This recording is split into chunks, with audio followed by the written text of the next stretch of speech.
121ویں رات شہرزاد نے کہا، ایک دن جب ابو الحسن اور علی بن بکار دکان پر بیٹھے بات چیت اور ہنسی مذاق کر رہے تھے تو 10 جوان اور خوبصورت لڑکیاں اور ان کے درمیان ایک نہایت حسین و جمیل لڑکی جو کہ ایک خچر پر سوار تھی اس کی دکان پر آئیں، اور لڑکی نے اسے سلام کیا اور اس نے سلام کا جواب دیا تو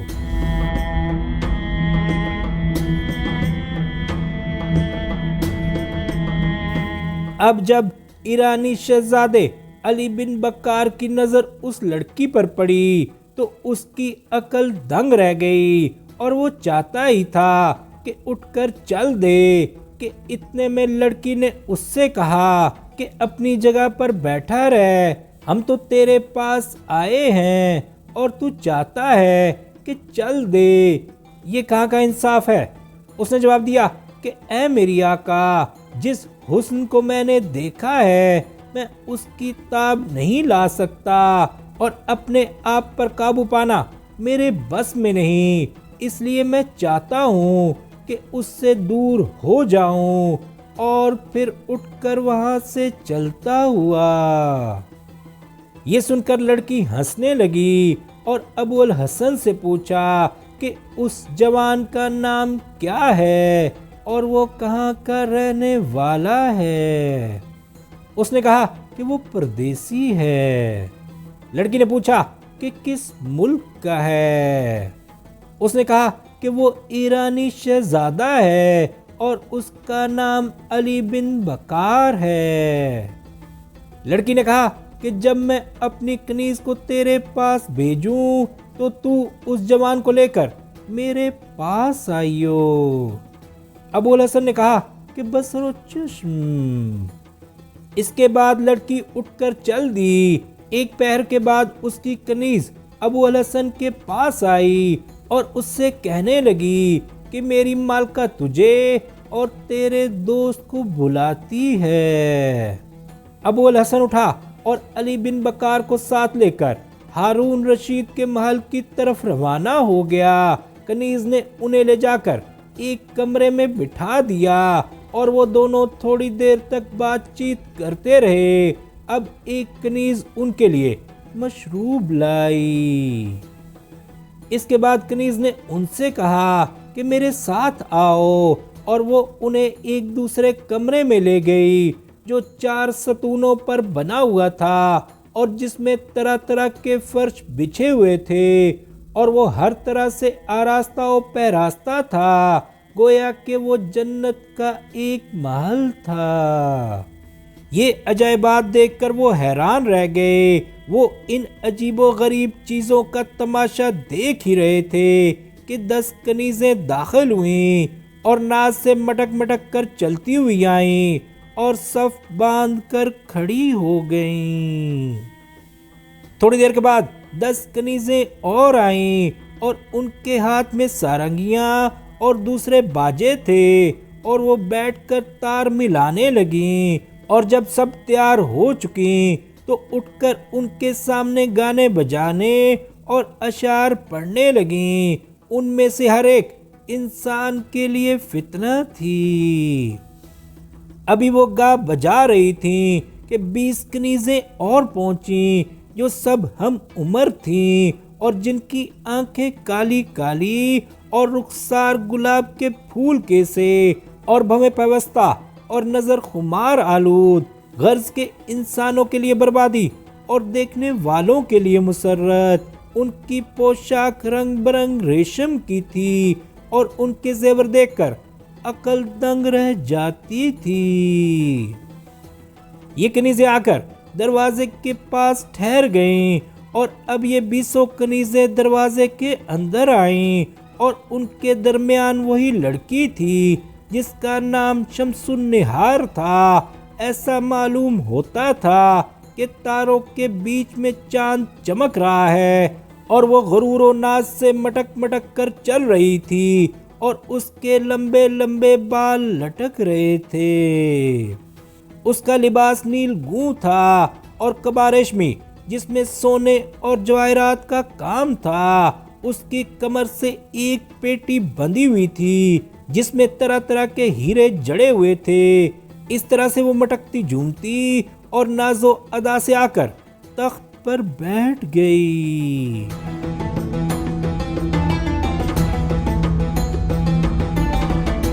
جب علی بن بکار کی نظر اس پر پڑی تو اس نے ابو الحسن سے کہا کہ اگر تیرے دل میں میری طرف سے کچھ بھی بھلائی ہوتی تو مجھے یہاں آنے سے پہلے ان باتوں کی خبر کر دیتا تاکہ میں اپنے دل کو مضبوط کر لیتا اور اس لڑکی کو دیکھ کر جو کچھ میرے دل پر گزر رہا ہے اس کے لیے تیار ہو جاتا۔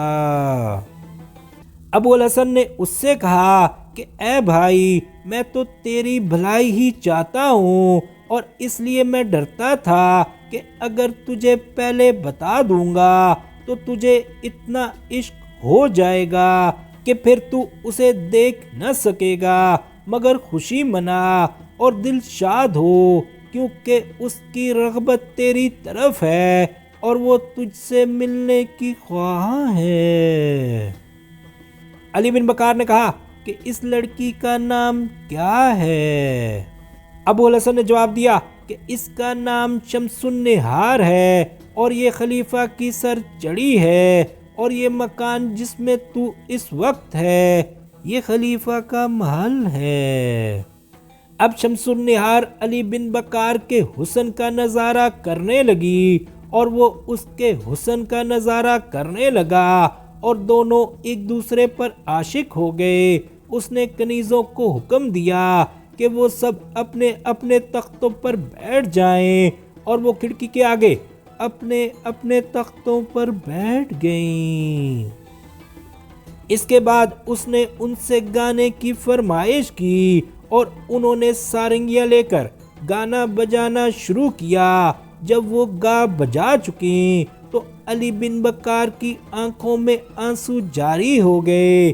جب شمس النہار نے اس کی یہ حالت دیکھی تو وہ بھی اس کے عشق کی آگ میں جلنے لگی اور دونوں عشق کے تیر سے گھائل ہو چکے تھے اور عشق ان کے روئے روئے میں جاگزین ہو چکا تھا۔ اب شمس النہار سے برداشت نہ ہوا اور وہ تخت سے اتری اور گنبد کے دروازے پر آئی۔ علی بن بکار بھی اٹھ کر اس کے پاس گیا اور دونوں بڑی دیر تک ایک دوسرے کو دیکھتے رہے اور نہ جانے آنکھوں ہی آنکھوں میں کتنی داستانیں بیان کر دیں اور وہ عشق کی آگ میں اس قدر جلنے لگے کہ اسی جگہ بے ہوش ہو کر گر پڑے۔ اب کنیزوں نے آ کر انہیں اٹھایا اور گنبد کے اندر لے گئیں اور ان پر گلاب کا عرق چھڑکا۔ جب انہیں ہوش آیا تو وہ بڑی دیر تک ایک دوسرے سے محبت کا اظہار کرتے رہے اور عشق کے عتاب میں رہے۔ اب لڑکی نے ابو الحسن کی طرف مخاطب ہو کر کہا کہ جو تو نے آج مجھ پر نیکی کی ہے، میں خدا سے یہ دعا کرتی ہوں کہ وہ مجھے اس قابل کرے کہ میں تیرا بدلہ دے سکوں۔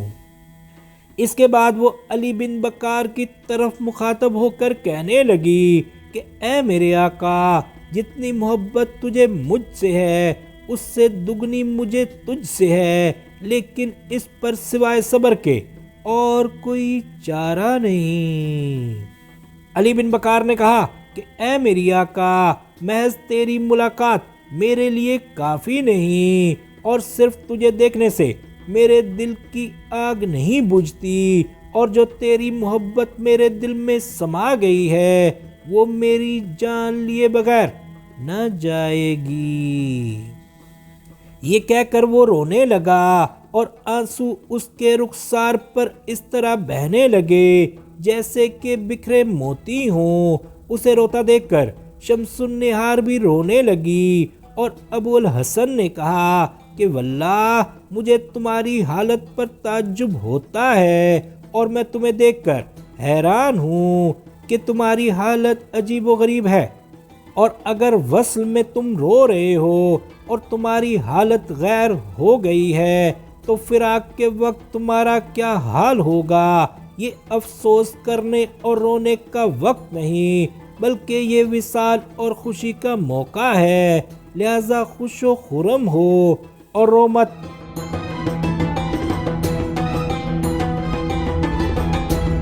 اب شمس النہار نے ایک کنیز کو اشارہ کیا اور وہ جا کر لونڈیوں کے ساتھ کھانے کی کشتیاں لے آئی، جن میں چاندی کے برتنوں اور سونے کے برتنوں میں طرح طرح کے نفیس کھانے تھے۔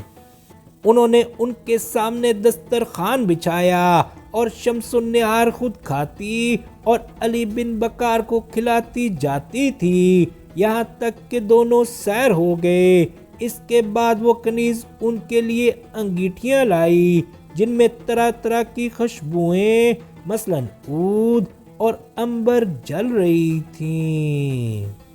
اس کے بعد وہ گلاب پاش لائی اور انہوں نے اپنے آپ کو معطر کیا۔ پھر وہ سونے کے طبق لائی جن پر نقش و نگار تھے اور جن میں طرح طرح کی شرابیں تھیں اور میوے اور نکل اور تمام ایسی چیزیں جو دلکش اور نظر فریب ہوں۔ اس کے بعد وہ ایک عقیق لائی جس میں شراب بھری ہوئی تھی۔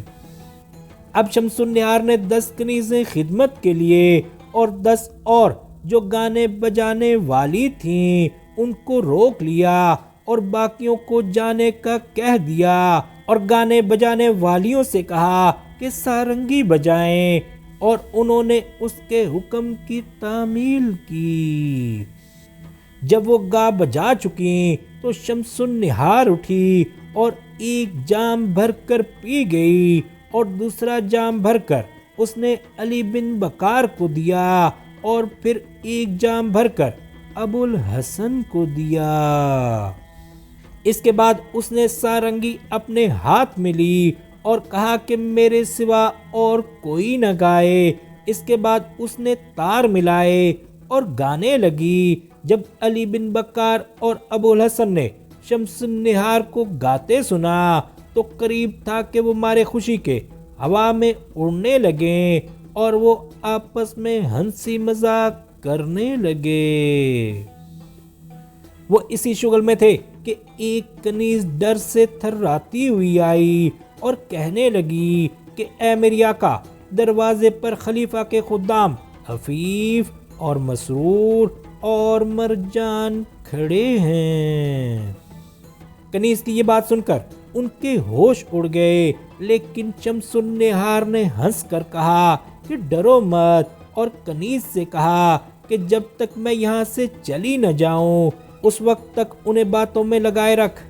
اس کے بعد اس نے کہا کہ گنبد کا دروازہ بند کر دیا جائے، اور اس نے پردے گرا دیے اور دونوں کو اندر بند کر دیا، اور چور دروازہ کھول کر باغ میں چلی گئی اور وہاں اپنے تخت پر بیٹھ کر ایک کنیز سے کہا کہ میرے پاؤں داب، اور باقیوں کو رخصت کر دیا، اور ایک دوسری کنیز سے کہا کہ جو لوگ دروازے پر ہیں انہیں بلا لا۔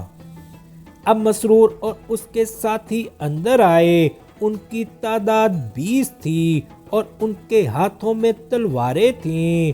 انہوں نے شمس النہار کو سلام کیا اور اس نے پوچھا کہ تمہارے آنے کی وجہ کیا ہے؟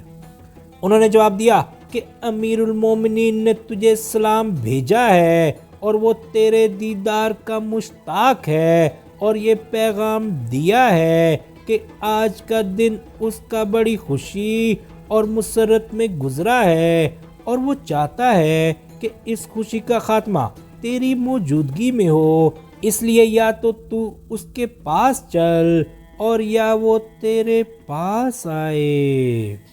یہ سن کر وہ اٹھ کھڑی ہوئی اور زمین کو بوسہ دیا اور کہنے لگی کہ امیر المومنین کا حکم میرے سر آنکھوں پر۔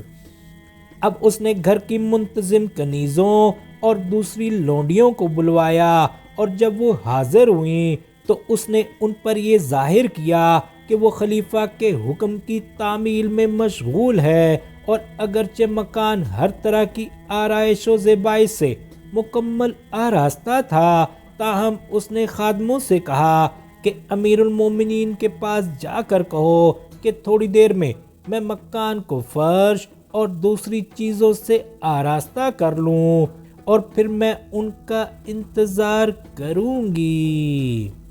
اب شہرزاد کو ثبوتی دکھائی دی اور اس نے یہ کہانی بند کر دی۔